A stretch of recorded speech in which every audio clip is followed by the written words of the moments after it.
Espace TV, le 22h.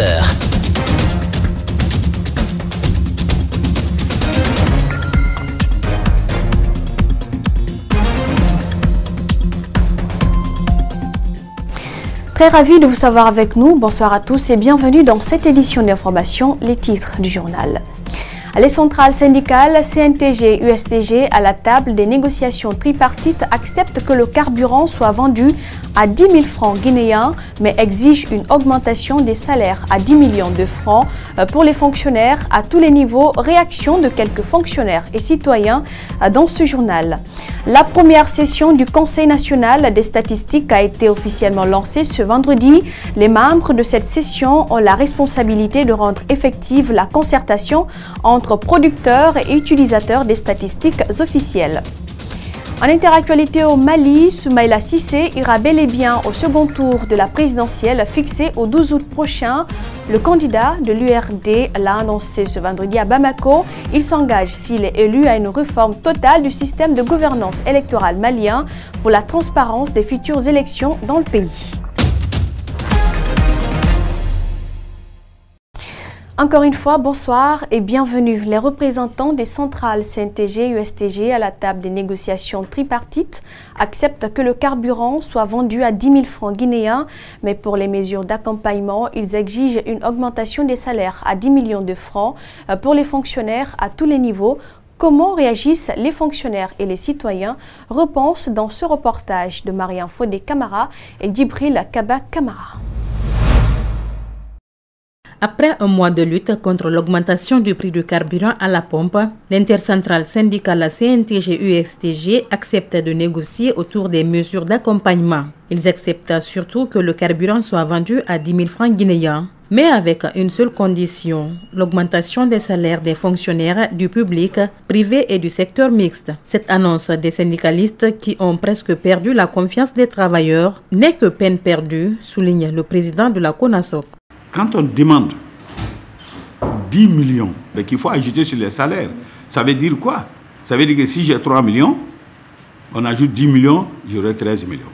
C'est vrai, lorsqu'on va en négociation, on met la barre très haut. Mais il faut être réaliste. Quand tu n'es pas réaliste, ça tourne beaucoup au ridicule. Donc je crois qu'aujourd'hui, au jour d'aujourd'hui, si nous ne faisons pas attention, nous sommes en train de perdre la confiance, effectivement, de la population. Certains fonctionnaires, puisqu'il s'agit d'eux, pensent que cette annonce n'est qu'un rêve. 10 millions comme salaire des fonctionnaires de tous les secteurs, que ce soit du privé ou du public, franchement, c'est une chose, c'est un rêve qui ne sera jamais réalisé. Si le prix était à 8 000 francs, toute la population allait bénéficier par rapport à cela. Mais payer un fonctionnaire à 10 millions, c'est indigne. Cette question est également sur les lèvres des citoyens qui trouvent exagérée la demande des syndicats. Je pense que c'est une aberration.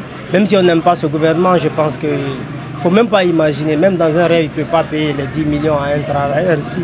Parce qu'on connaît après tout, c'est notre pays, on a tous envie que ça aille. Mais disons ce qui est possible. L'impossible ne tente même pas. Certains citoyens ne cachent plus leur indignation à l'égard des syndicats. La grève déclenchée juillet dernier, mais peu suivie, leur a fait perdre du temps. Ouverture ce vendredi du Conseil syndical national du syndicat libre des enseignants et chercheurs de Guinée. Les 33 préfectures sont représentées. Ce conseil qui prend fin demain s'inscrit dans un contexte de mutation au sein du mouvement social guinéen avec la présence des secrétaires généraux de la FESABAG, de l'USTG et de l'ONSLG. On fait le point avec Makiso et Lamine Silla. Ce conseil syndical national a pour but de donner une nouvelle dynamique au SLEG après avoir rompu avec l'Union syndicale des travailleurs de Guinée, USTG. Un nettoyage systématique de nos textes juridiques. Donc il y a lieu aussi, ça se passe autour de ce conseil, de prendre certaines décisions par rapport à l'évolution de nos combats. Dans la salle qui abrite le conseil, plusieurs invités sont à table devant un parterre de représentants du SLEG venus des 33 préfectures de la Guinée. Abdourahmane Sano de la PQD dépeint le contexte de mutation dans lequel se trouve le mouvement social guinéen.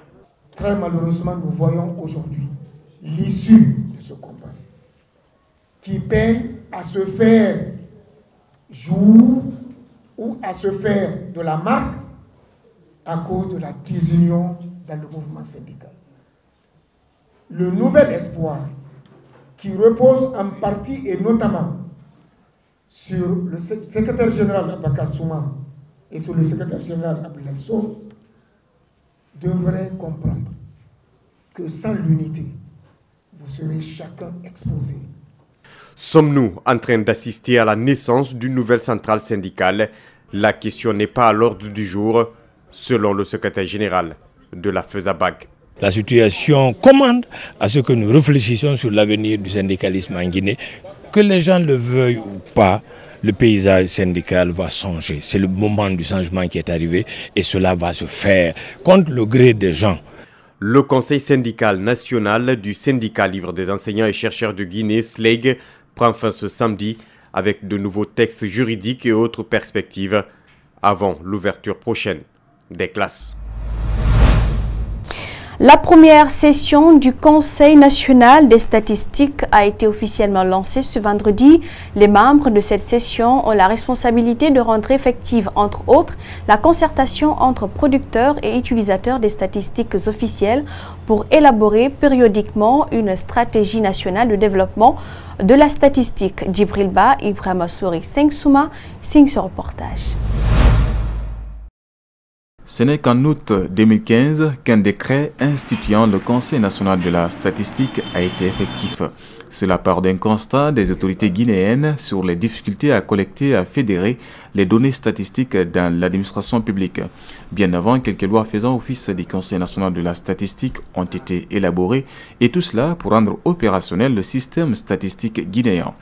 Dans la phase de progrès en termes d'élaboration de statistiques fiables, et que par ailleurs nous avons constaté le retard qu'on a par rapport aux autres pays, surtout des pays de la sous-région. Donc c'est un vide qu'il faut combler. Déjà une étape est franchie, mais le Premier ministre guinéen, qui est le président du Conseil national de la statistique, sait qu'il y a encore du chemin à parcourir. Je dois souligner que les faiblesses sont nombreuses et persistantes, parmi lesquelles l'absence de planification et de suivi des opérations statistiques, la non-mise en place du Fonds de développement de la statistique. Actuellement, la 5e enquête démographique de santé et l'enquête harmonisée sur les conditions de vie des ménages sont en train d'être menées sur le terrain, a fait savoir le directeur général de l'Institut national de la statistique. Pour lui, toutes ces initiatives ne seront possibles que quand tout le système statistique est fonctionnel. Ces enquêtes, dit-il, permettront de calculer de nombreux indicateurs utiles pour le suivi du PNDS. Ce conseil a pour la première session de ce conseil a uniquement pour but de valider le document de stratégie, le document de développement de la statistique en Guinée. Les travaux de la première session du Conseil national de la statistique devront aboutir à des recommandations précédées par un débat avec les secrétaires généraux des départements ministériels et d'autres acteurs de la vie de la nation. Dédicace ce vendredi d'un livre en écriture Nko au Palais du Peuple à Conakry. Son auteur Mamadou Camara traite de la mortalité infantile, composé de 27 chapitres et de 168 pages. Ce livre aborde dans son premier chapitre ce que le couple doit faire avant la grossesse et dans le second ce que la femme doit faire avant la grossesse. Elisabeth Bongono à Luba. La mortalité infantile est élevée en Guinée.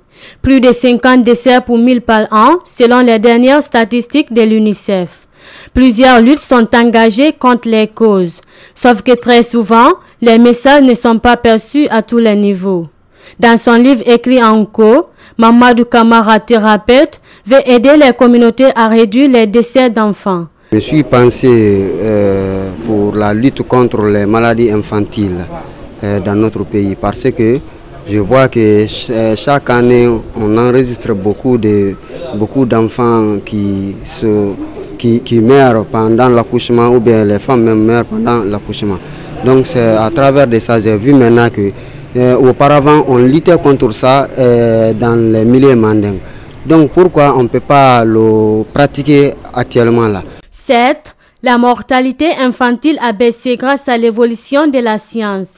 Mais qu'à cela ne tienne, il reste encore beaucoup de choses à faire. Malgré les prouesses qui ont été exécutées, que la Guinée a connues depuis 30 ans, dans les séries de vaccination des enfants, dans les séries d'activités pré- et post-natales, alors il reste encore beaucoup de choses à faire. La valorisation de l'écriture et la baisse des maladies infantiles sont des soucis majeurs de l'écrivain.